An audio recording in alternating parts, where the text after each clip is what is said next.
Welcome to the WRAL Daily Download. I'm Jack Hagel. The short legislative session drew to a close last week, and as the session wound down, North Carolina lawmakers rushed dozens of bills to a final vote. North Carolina could soon have new laws on everything from anti-Semitism to vaping, or digital driver's licenses you can store on your phone. Lawmakers also had some high-profile failures, bills that could come back to life in the months ahead. WRAL state government reporter Will Doran was all over the action, and he joins us now. Will, very busy week. It was a very busy week. The legislative session adjourned on Thursday. From a high level, was it a success or a failure for Republican leaders? Well, it was certainly a mixed bag, but probably overall, you could chalk it up as a failure. I mean, the main goal of any legislative session is always to deal with the state budget, and they did not. The Republicans have veto-proof supermajorities in both the House and the Senate, but they just couldn't come to a compromise on what to do with the budget. And I should note, we do have a tentative budget plan in place. That always happens. We always approve budgets 2 years at a time here in North Carolina. But we had an extra $1 billion surplus this year that they could have spent. And now, because they couldn't come to an agreement on how to work with that extra $1 billion, it's just not going to get spent at all. Well, what were the main victories?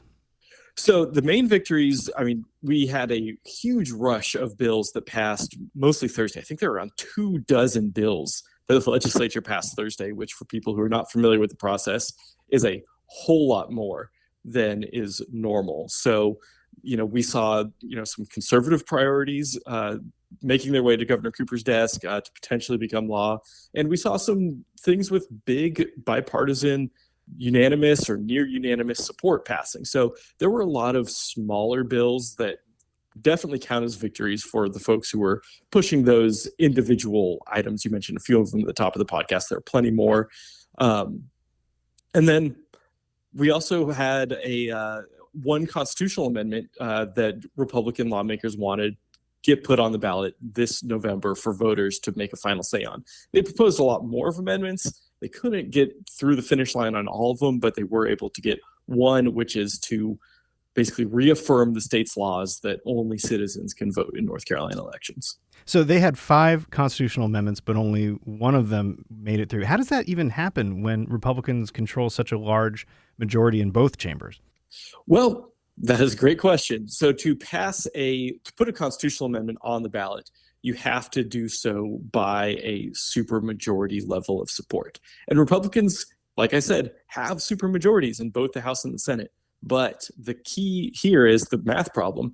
They only have those supermajorities by 1 seat. So if even one Republican is absent, they've got to be able to get Democrats on board with their ideas. And they were not able to do that with these amendments. Like you said, there were 5 amendments, 4 of them failed because GOP leaders just weren't able to get even one Democrat on board with some of these ideas. And those include things like tightening up our voter ID laws, further restricting the maximum possible income tax rate. People may remember in 2018, we lowered that from 10% to 7%. There's a new proposal this year to lower it further to 5%, but they couldn't find any Democrats to get on board with that. There were a few other ideas, including repealing some Jim Crow era laws that we still have on the books here in North Carolina, racist literacy tests that have been used for generations to stop minorities from being allowed to vote. Those are unenforceable now, but we still have them baked into the Constitution. There's been a growing amount of support for getting rid of those in recent years, and actually a proposal to do that did pass the House unanimously, but the Senate would not allow it to come up for a vote. Senate Leader Phil Berger didn't exactly explain why, but privately we've heard from lawmakers that based on polling, they don't know that this would pass, and it could be really embarrassing to the state if voters elected to keep these racist vestiges of our past in the Constitution. So it seems that there is just not the appetite to even try to put that on the ballot.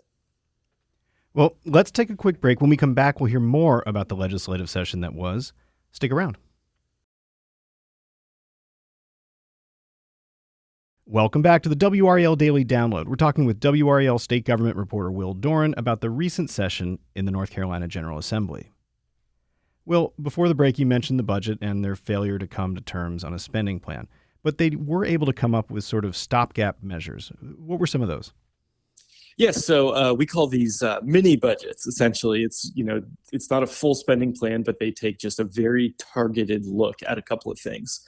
And so one was they needed to do something to make the teacher pay raises that they approved last year actually go into place. So state workers and teachers should all be getting about a 2 to 3% raise when they see their new paychecks starting in July. But for teachers specifically, they did have to pass some legislation to actually make that happen. So that is good news that even though they couldn't come to an agreement and really had some pretty heated words for one another on the budget in general, they were at least able to come together and get that done. For teachers here in North Carolina, they also passed another little stopgap measure on childcare spending. This is something we've reported a lot here at WRAL. The federal government had been giving North Carolina hundreds of millions of dollars for childcare subsidies as part of some COVID era funding, and that is expiring July 1st. And so there was a lot of fear that hundreds of childcare centers here in North Carolina were going to have to close their doors when that funding expired, because the only other option would be either cut salaries for their staffers, which probably would cause all of their staffers to quit, or to really significantly raise rates on parents. And here in North Carolina, we've reported we already have some of the highest childcare rates in the country. Raising rates further is really not an option for a lot of places. And so they were really, really pushing the state to pass more funding for childcare to kind of pick up the bill that the federal government has stopped paying. And there's a little bit of consternation about that among some fiscal conservatives in the legislature, particularly Senate Leader Phil Berger. But in the end, he did agree to go for a plan that it will only fund a fraction of what we are losing from the federal government. It'll be about $68 million that they're going to fund. Depending on who you ask, we might need as much as $300 million or more. So that's only a small piece of it. But lawmakers said, look, we're not going to be able to figure out a budget right now, but we might be able to come back later, whether it's late this year or potentially early 2025, and try again on a budget. So this $67.5 million should at least get us through the next several months for that purpose. So it's very much just a temporary solution to kind of hold the door until they can figure out a more final solution. When that more final solution is coming, we don't really know yet, but they think this should at least be enough to get us through the end of the year. Now, there was an interesting local bill. It involves an area outside of Greensboro. Critics say it would basically undo an entire town. Now, you reported that it passed despite vocal opposition from people on both sides of the aisle. What happened there? Yeah, so this is a very small town, basically a suburb of Greensboro called Summerfield. And the town council there has rejected, going back years, plans by this real estate developer who wants to build a big housing project there. And so that developer has gotten more involved in state politics, given some money to some important people here at the legislature, and this proposal popped up to basically take hundreds of acres of land out of the town's control, to what's called de-annexing it. And critics say that it's so much land that this will just essentially destroy the town. And it passed through the Senate and then came over to the House, skipped all of the normal processes. There were no committee hearings about this. It just came up and they said, okay, a couple minutes after you're seeing this, you need to vote on it. That led to some actually pretty rare public opposition from Republican lawmakers. We heard from several lawmakers who said this is just not right. This is not the way to do things. Even if, eventually we might decide that this is a good idea, we haven't had a chance to actually vet this. We don't really understand what it would do. We haven't heard from any of the people who would be affected. And this is just not how the legislature should work. But those complaints mostly fell on deaf ears. In the end, the bill passed, even though there was opposition from Republicans and from some Democrats.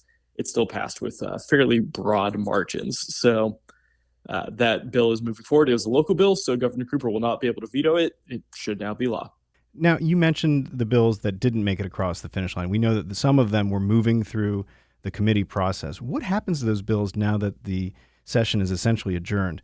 Do they die? Do they come back? Are they still alive? What happens? They're in purgatory, I guess you could say. Not they.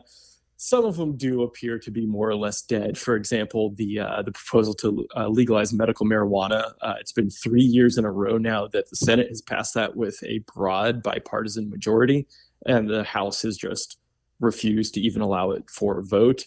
The Senate this year tried to make it even stricter and add in a lot of things to really appease some social conservatives who are holding out in the House, but that did not seem to work. So I think we can safely say that that one is yet again dead, pending any surprises.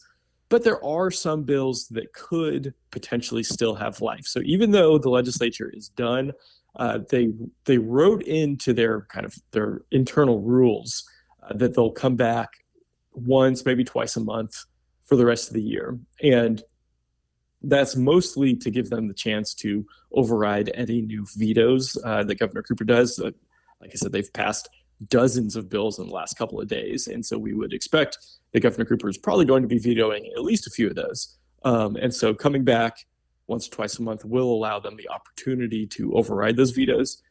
But while they're there, they could always pass some bills. So there are some changes I reported to election laws that were really proposed at the last minute here, didn't quite have enough time to go back and forth through each chamber, really get hashed out. But there's the start of a lot of ideas. So we're definitely expecting those to continue being debated over the next couple of months. We might see some last minute changes to our rules for elections get passed right before the elections are heating up here later this fall. They could also try again at some of these constitutional amendments.